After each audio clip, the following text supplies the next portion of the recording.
દોસ્તો, આજે એક એવો મુદ્દો લઈને આપની સમક્ષ આવ્યો છું જેમાં ભાજપ સરકાર અને ખાસ કરીને વડાપ્રધાન નરેન્દ્ર મોદી જે પોતાને ગરીબોના મસીહા અને પ્રધાન સેવક કહે છે અને સાથે સાથે જ્યારે તેઓ ગુજરાતના મુખ્યમંત્રી હતા અને વડાપ્રધાન તરીકે નિયુક્ત થયા અને કાર્યભાર સંભાળવાના હતા, ગુજરાત છોડતા પહેલા તેમણે કહ્યું હતું કે બધી જ ગુજરાતની બધી જ મહિલાઓ અને ખાસ કરીને માતાઓ અને બહેનો, મારી બહેનો છે અને માતાઓ છે, તો તમે જ્યારે પણ પત્ર લખશો, પોસ્ટકાર્ડ લખશો એટલે હું તરત જ હાજર થઈ જઈશ તમારી સેવામાં.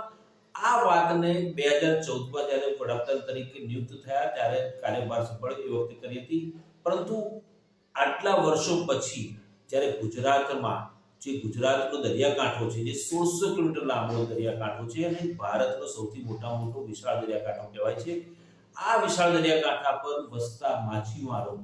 જે માછીમારી કરી પોતાનું ગુજરાન ચલાવતા છે, પોતાના પરિવારનું પેટ પાળતા હોય છે, આ જ માછીમારો જ્યારે આંતરરાષ્ટ્રીય મરીન બોર્ડર ઉપર જાય છે અને ત્યાં આગળ ખોટી રીતે પાકિસ્તાન મરીન્સ દ્વારા તેમની અટકાયત કરી તેમને જેલમાં નાખી દેવામાં આવે છે અને આવા કેટલાય માછીમારો વર્ષોથી પાકિસ્તાનની જેલમાં સબડી રહ્યા છે. થોડા વર્ષો પહેલા એટલે કે લગભગ 2019ની લોકસભા ચૂંટણી પછી જ્યારે મત્સ્યોદ્યોગ મંત્રી તરીકે પરસોત્તમ રૂપાલાનો કાર્યભાર હતો અને તેમણે પોતાના પદ પર હતા ત્યારે તેમણે પાકિસ્તાનમાં બંધક એવા ગુજરાતના લગભગ 300 જેટલા માછીમારોને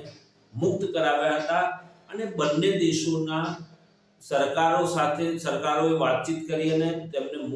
પાકિસ્તાનમાં સબડી રહેલા માછીમારોને મુક્ત કર્યા હતા. પરંતુ હજુ પણ પાકિસ્તાનની જેલમાં લગભગ 197 જેટલા માછીમારો એકલા ગુજરાતના માછીમારો સબડી રહ્યા છે. ત્યારે તેમના પરિવારજનો અનેક વખત સ્થાનિક કક્ષાએ પણ રજૂઆત કરી ચૂક્યા છે, જિલ્લા કક્ષાએ પણ રજૂઆત કરી ચૂક્યા છે, પરંતુ કોઈ ઉકેલ ના આવતા તેઓ આજે ન છૂટકે ગાંધીનગર સ્વર્ણિમ સંકુલમાં આવ્યા હતા. અને આ સ્વર્ણિમ સંકુલ 2માં પહેલા આવ્યા પુરુષોત્તમ સોલંકી, જે પૂર્વ મત્સ્યોદ્યોગ રાજ્યમંત્રી છે અને હાલમાં રાજ્ય કક્ષાનો બીજા વિભાગનો હવાલો સંભાળે છે, તેમને મળવા ગયા કારણ કે તેમને ભૂતકાળમાં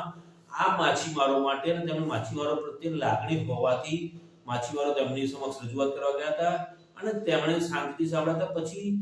ગૃહમંત્રી અને ગુજરાતના નાયબ મુખ્યમંત્રી એવા હર્ષ સંઘવીને મળવાના હતા, રજૂઆત કરવાની હતી, પરંતુ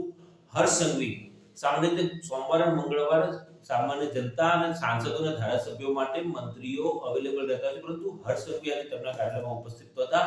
એમની સાથે મુલાકાત થઈ શકી. પરંતુ જીતુ વાઘાણી જે ગુજરાતના કેબિનેટ કક્ષાના મંત્રી છે અને પ્રવક્તા મંત્રી છે,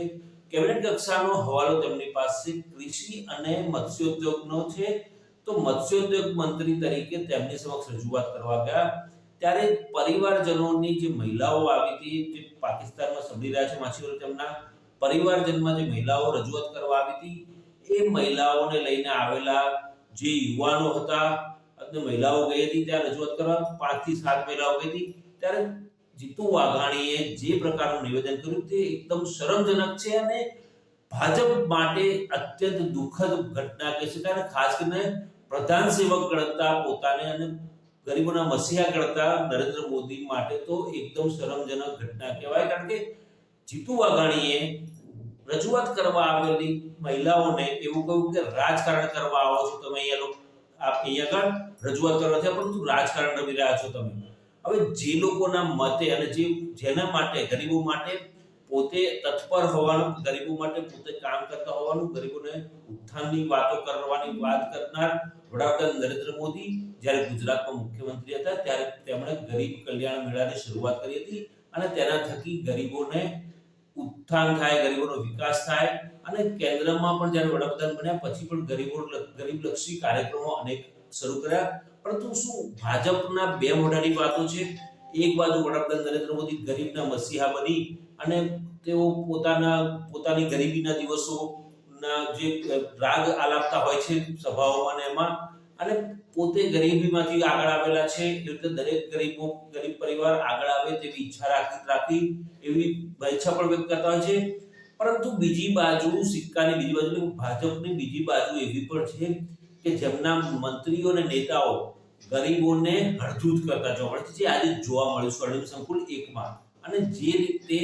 જીતુ વાઘાણીનું નિવેદન હતું. જે પ્રકારે જીતુ વાઘાણીએ તેમની સાથે વર્તન કર્યું તેનાથી નારાજ મહિલાઓ અને જે પરિજનો આવેલા માછીમારોના, એમની આંખોમાં વેદના દેખાતી હતી. એમની આંખો રડી રડીને સૂજી ગઈ, કારણ કે વર્ષોથી પાકિસ્તાનની જેલમાં સબડી રહ્યા છે.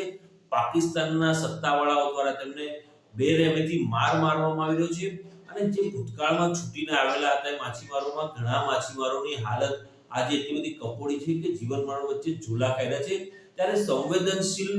મુખ્યમંત્રી, પોતાને સંવેદનશીલ મુખ્યમંત્રી ગણતા મુખ્યમંત્રી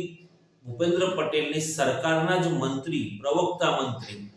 એમના નિવેદનને કારણે, એમની આ વાતને કારણે સરકાર ભીસમાં મુકાઈ છે. આગામી સમયમાં જો રાજ્યના મુખ્યમંત્રી તરીકે ભૂપેન્દ્ર પટેલ, જે દાદા તરીકે જાણીતા છે અને પ્રધાન સેવક અને ગરીબોના મસીહા ગણાતા નરેન્દ્ર મોદી, જો આ મામલે હસ્તક્ષેપ નહીં કરે અને પાકિસ્તાનની જેલમાં કેદ એવા 197 માછીમારોને મુક્ત કરાવવા માટે કોઈ પ્રયાસ હાથ નહીં ધરે, તો આવનારા દિવસોમાં આ ગરીબો જે છે, જેમના મત થકી કેન્દ્રમાં અને રાજ્યમાં સત્તા પર આવ્યા છે, એ લોકો તમને ઉથલાવી કાઢતા જરા પણ શરમ નહીં રાખે અને ઉથલાવતા એ લોકોને થોડી પણ વાર નહીં લાગે.